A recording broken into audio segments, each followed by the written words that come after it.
Madame, Monsieur, bonjour et bienvenue dans Asie à la Une. Je suis Christine et voyons maintenant les titres de l'actualité chinoise de ce mercredi 1er février. Les Tibétains en exil prient pour les victimes du Sichuan. Twitter censuré, réaction des internautes chinois. À New York, le Falun Gong est exclu du défilé de Chinatown. Après les 2 jours de violence dans la province du Sichuan, les Tibétains en exil en Inde ont tenu des prières pour leurs compatriotes tués par les forces armées chinoises. Un groupe de défense pour le Tibet, basé à New York, a appelé la communauté internationale à prendre des mesures immédiates pour mettre un terme à cette violence. Mercredi dernier, les Tibétains exilés en Inde ont prié pour les victimes de la fusillade de l'armée chinoise dans la province du Sichuan, en Chine. L'armée chinoise a tiré. De nombreux Tibétains ont été blessés. Je ne sais pas s'ils sont morts. C'est pour ça que nous prions aujourd'hui.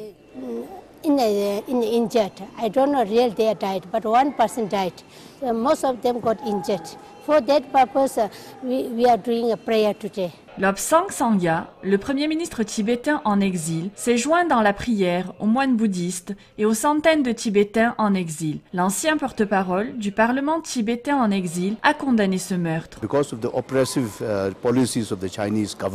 Tant que le régime chinois appliquera sa politique répressive sur le peuple tibétain, les Tibétains resteront mécontents et cela continuera. Selon le directeur de l'organisation new-yorkaise Étudiants pour un Tibet libre, la fusillade souligne la gravité de la crise au Tibet. Le fait que le régime chinois ait tiré à balles réelles sur des gens les 2 premiers jours du Nouvel An chinois, cela montre la gravité extrême de la répression chinoise à l'intérieur du Tibet. Ils ne se sont même pas retenus de ce genre de brutalité durant leur propre Nouvel An.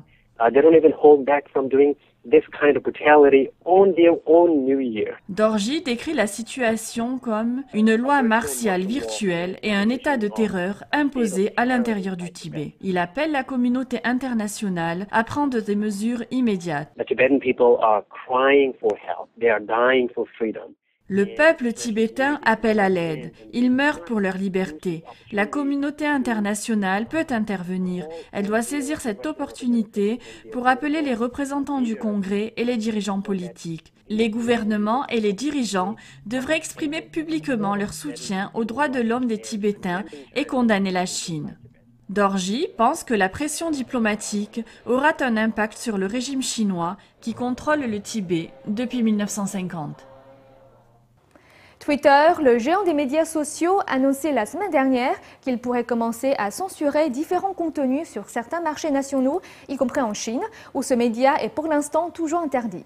Ce projet a rencontré la vive désapprobation des Chinois qui ont contourné la censure Internet chinoise pour utiliser Twitter.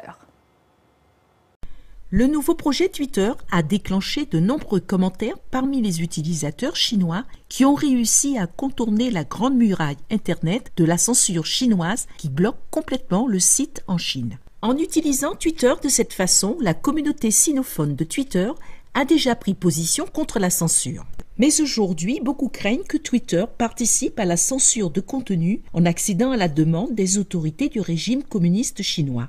Les réactions ne se sont pas fait attendre. Le militant chinois Wen Yunchao a lancé cet appel. Oh non, Twitter dit qu'il va commencer à censurer certains messages dans certains pays.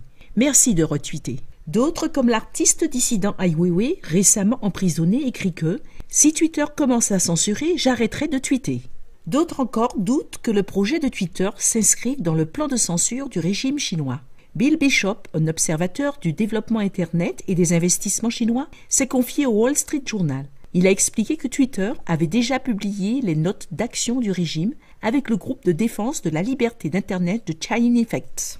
Ce genre de publication a de quoi profondément irriter les autorités de la censure chinoise qui cherchent aussi à censurer leurs propres avis de censure. Selon Bill Bishop, Twitter pourrait simplement se concentrer sur les différences entre les marchés, comme la France où la négation de l'Holocauste est un crime, les États-Unis où elle est protégée par la loi constitutionnelle. Indépendamment des intentions réelles de Twitter, cette annonce a en tout cas reçu un message fort de ses utilisateurs chinois.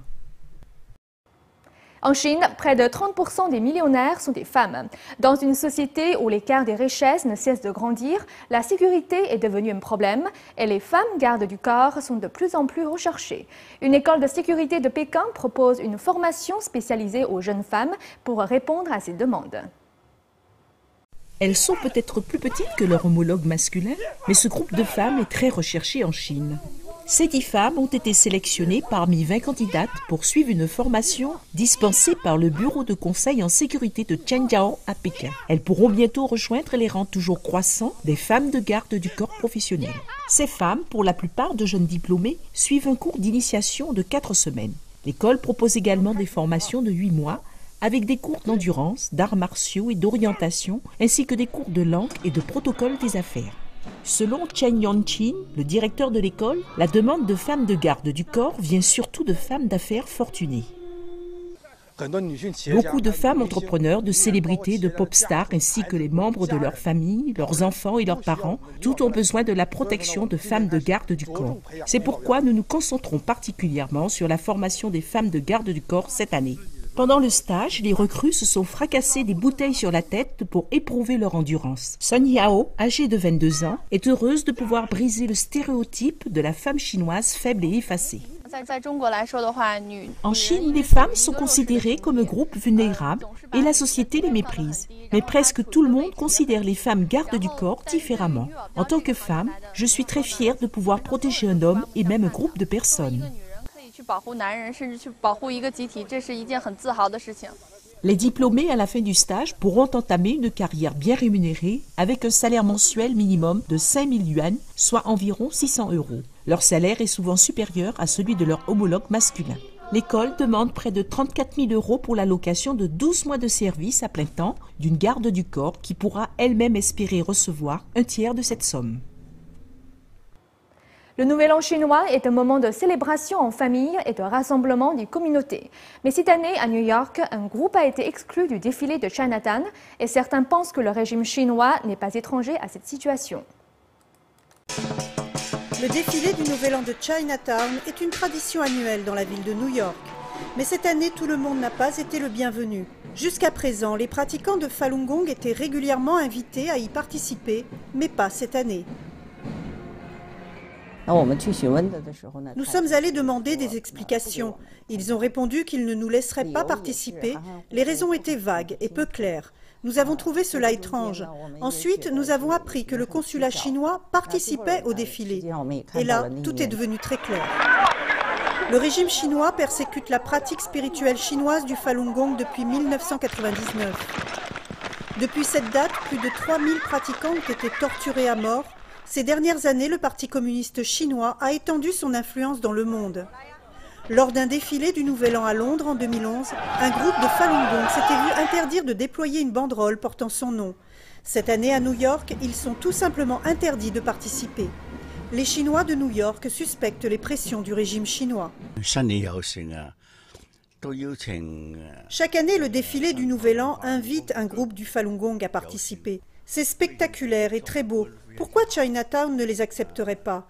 C'est un préjudice de la part du comité organisateur. Il semble qu'ils aient subi des pressions politiques pour ne pas laisser le Falun Gong participer. C'est vraiment triste, très mauvais. Je suis contre cette exclusion. Les gens devraient célébrer le Nouvel An lunaire tous ensemble. C'est important. Ils ne devraient rejeter personne. De quoi ont-ils peur? Ce n'est pas une raison valable. Chinatown appartient aux Chinois, c'est le projet des Chinois, surtout pour le Nouvel An. La plupart des gens pensent que tout le monde devrait pouvoir y participer. Personne ne peut décider de rejeter l'un ou l'autre pour une raison quelconque, ça ne va pas. Le Falun Gong est pratiqué dans plus de 70 pays de par le monde. Le régime chinois empêche toute information concernant la situation du Falun Gong dans le monde d'arriver en Chine. Pour Wenyi Wang, c'est la raison pour laquelle Falun Gong a été exclu de la parade. Ils ont peur que des images montrant que le Falun Gong est bien accueilli en Occident soient diffusées en Chine. Ils ont peur de la vérité. Si les Chinois de Chine continentale pouvaient voir cette scène, un aussi grand groupe de pratiquants participant à un défilé, alors plus de 10 années de mensonges diffusés depuis le début de la persécution seraient détruits en un instant. Le régime chinois persécute Falun Gong depuis plus de 12 ans. bien que les libertés religieuses soient théoriquement protégées par la constitution chinoise. En 2010, une résolution condamnant la persécution du Falun Gong en Chine a été votée à la Chambre des représentants des États-Unis à 412 voix contre 1. Ainsi s'achève votre journal Asie à la une. Merci de votre attention. On se retrouve demain pour une nouvelle édition.